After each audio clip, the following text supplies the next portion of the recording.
Bonjour. Le cours d'aujourd'hui s'intitule La subordonnée comparative.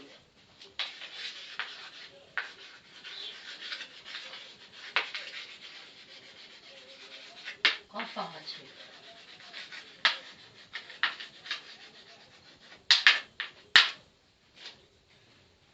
Dans le mot comparatif, nous reconnaissons déjà le radical compare. Compare, c'est le radical du verbe comparer.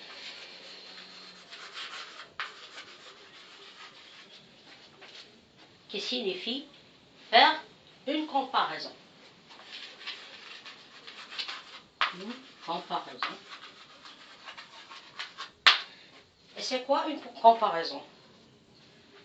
La comparaison est une action qui permet d'indiquer un rapport de ressemblance ou de différence, d'égalité, d'inégalité ou de proportion entre deux éléments, le comparant et le comparé. En grammaire, la comparaison est exprimée par une proposition subordonnée, conjonctive, circonstancielle de comparaison, appelée tout simplement la subordonnée comparative.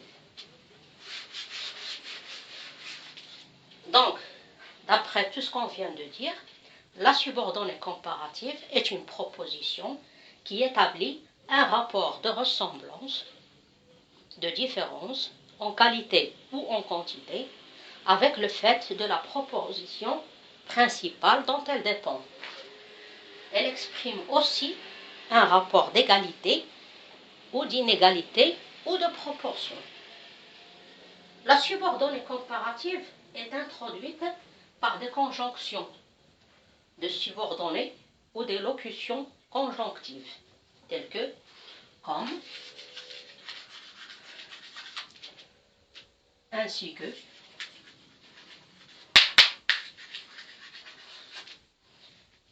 autrement que,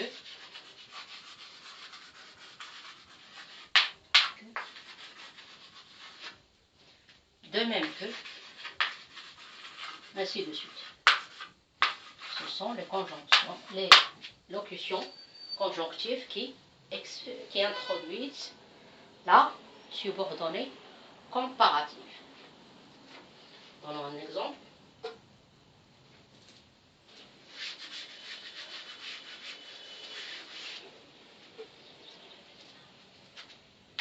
Il a agi comme l'on s'y attendait.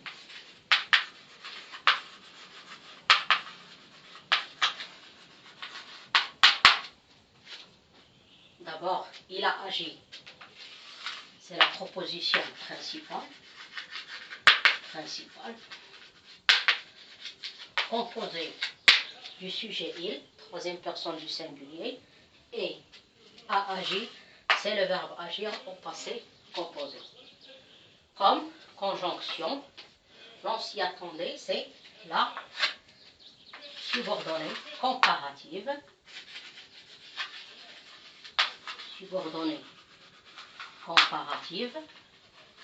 introduite par comme.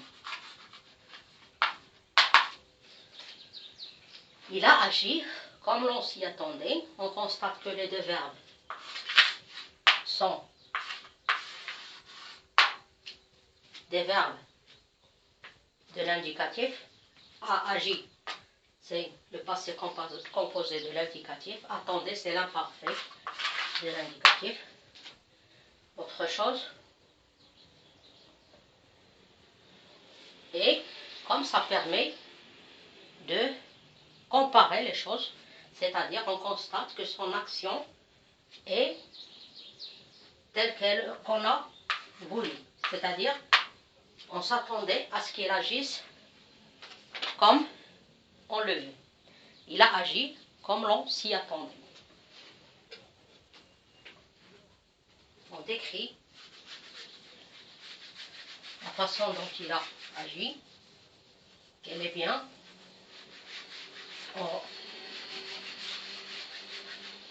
relation avec ce que attendaient les autres.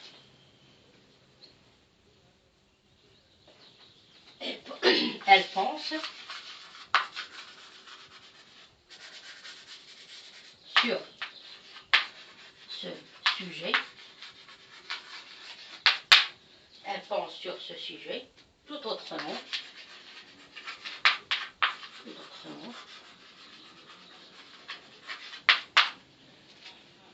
qu'elle ne le dit. Elle ne le dit. Elle pense sur ce sujet, c'est la proposition principale.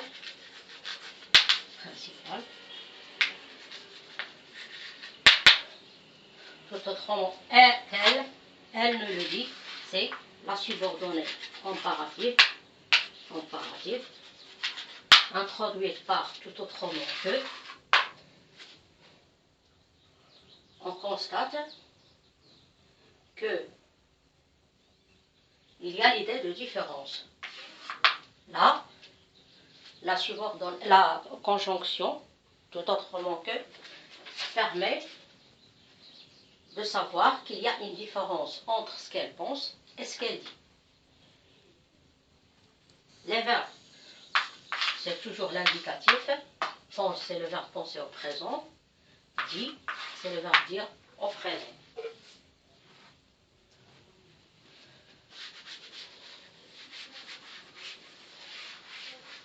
La subordonnée comparative est aussi introduite par la conjonction de subordination que, plus indicatif toujours,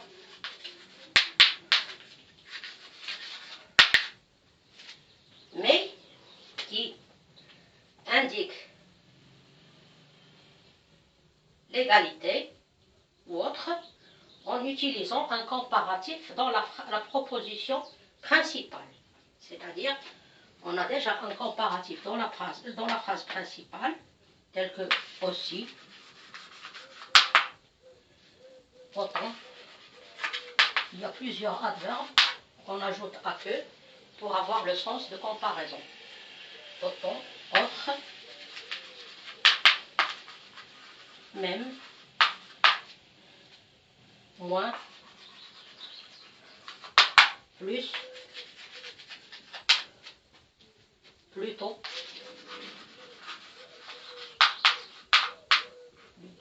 tel, d'autant plus,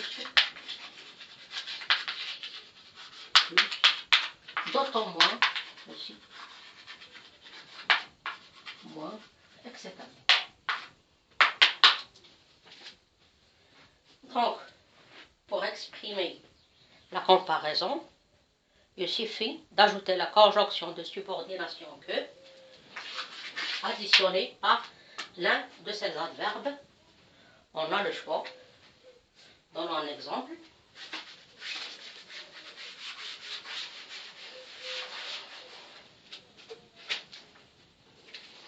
J'ai fourni autant de diplômes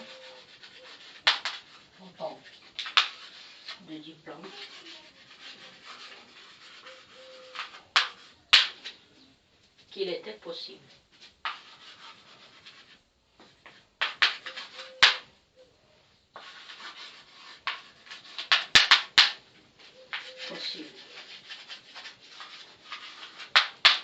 J'ai fourni autant de diplômes qu'il était possible. Nous avons ici la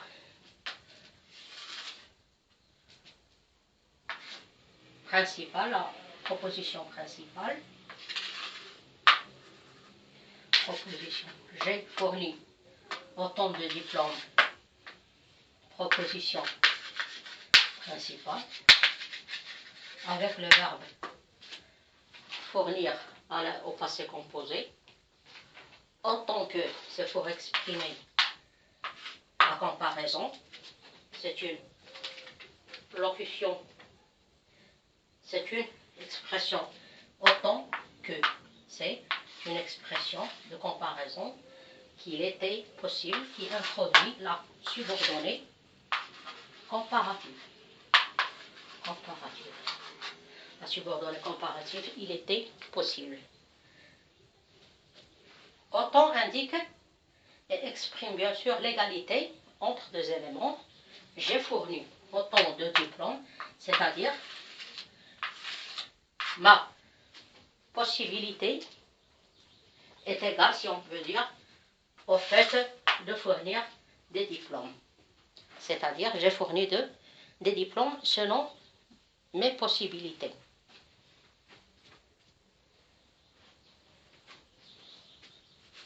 On va en mettre dedans.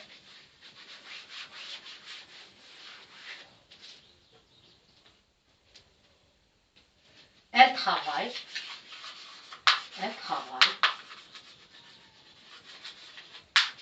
plus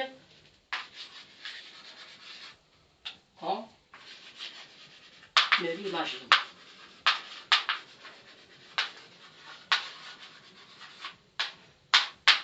Toujours la proposition principale, elle travaille.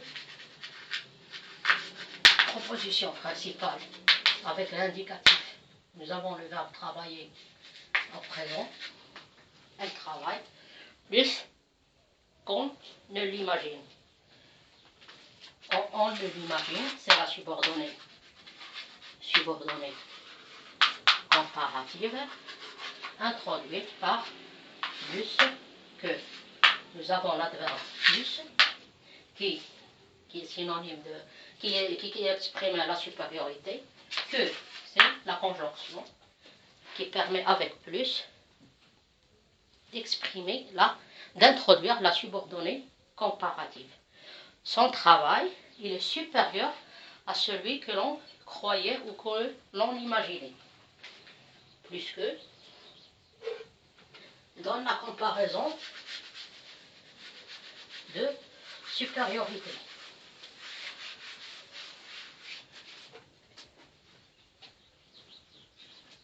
Une petite remarque, la subordonnée comparative introduite par comme si,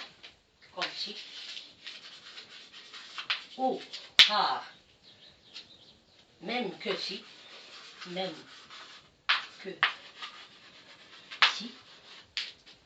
exprime une comparaison hypothétique. Que signifie cela? C'est-à-dire lorsqu'on a une comparaison qui repose sur une hypothèse ou quelque chose qui n'est pas certain, on utilise soit comme si, soit même que si, pour introduire la subordonnée comparative. Donnons un exemple. Il dessine de beaux tableaux,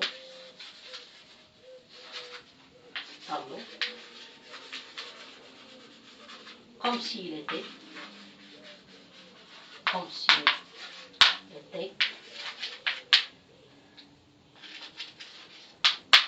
un vrai peintre.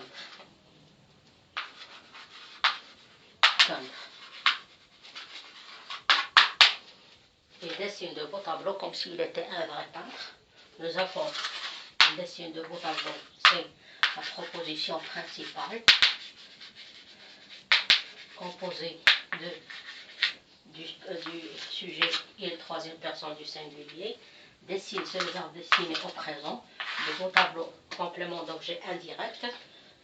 Comme s'il était un vrai peintre, c'est la subordonnée comparative. Comme si c'est la locution conjonctive qui introduit la subordonnée comparative. Dans ce cas-là, c'est il était un vrai peintre. Et on constate que lui, il n'est pas un peintre, mais c'est juste une hypothèse. C'est-à-dire, ce n'est pas quelque chose qui existe réellement, mais c'est juste quelque chose qui n'est pas certain. Il dessine comme s'il était, alors que lui, un vrai peintre, alors que lui, il n'est pas un peintre. Mais ces tableaux sont très beaux.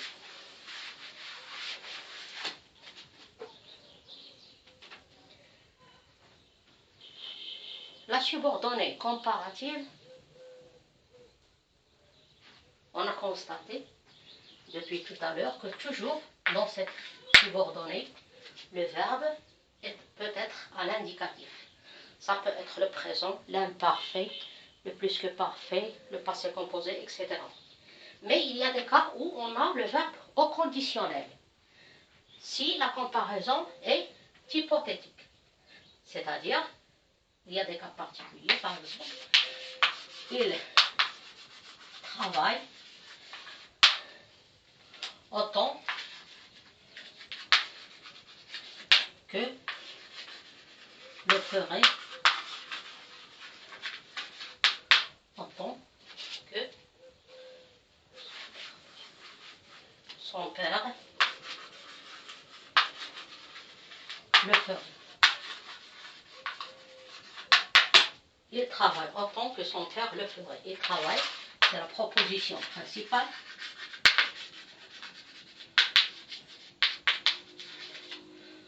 Son père le ferait, c'est la subordonnée comparative, introduite par autant que, c'est la locution conjonctive que nous avons ici.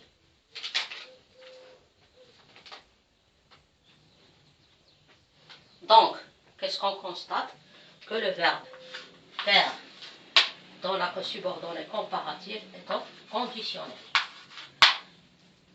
Il travaille autant que son père le ferait, c'est-à-dire on essaie de comparer son travail à celui de son père, tout en utilisant l'expression autant que.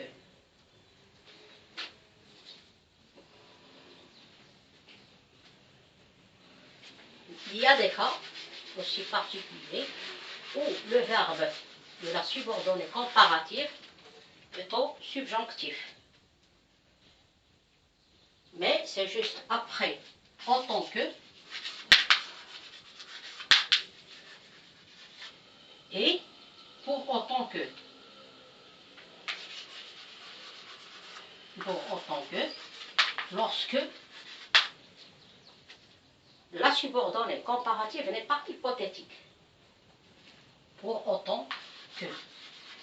Dans le cas de ces deux conjonctions, locutions conjonctives, on utilise le subjonctif. Par exemple, pour autant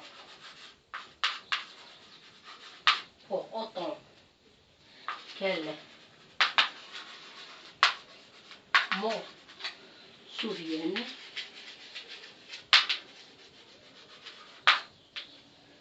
elle doit, ou là, on revient, elle devait arriver, c'est-à-dire c'est quelque chose qui devait arriver, et non pas quelque chose d'hypothétique, à cette heure, par exemple. Pour autant qu'elle m'en souvienne, elle devait arriver à cette heure. On constate bien que dans la subordonnée conjonctive, le verbe se souvenir est au subjonctif. C'est le verbe se souvenir au subjonctif. Pour autant qu'elle m'en souvienne, elle devait arriver. Ici, c'est plus que parfait. Elle devait arriver. Elle devait. C'est l'imparfait. C'est le verbe devoir à l'imparfait. Devait arriver.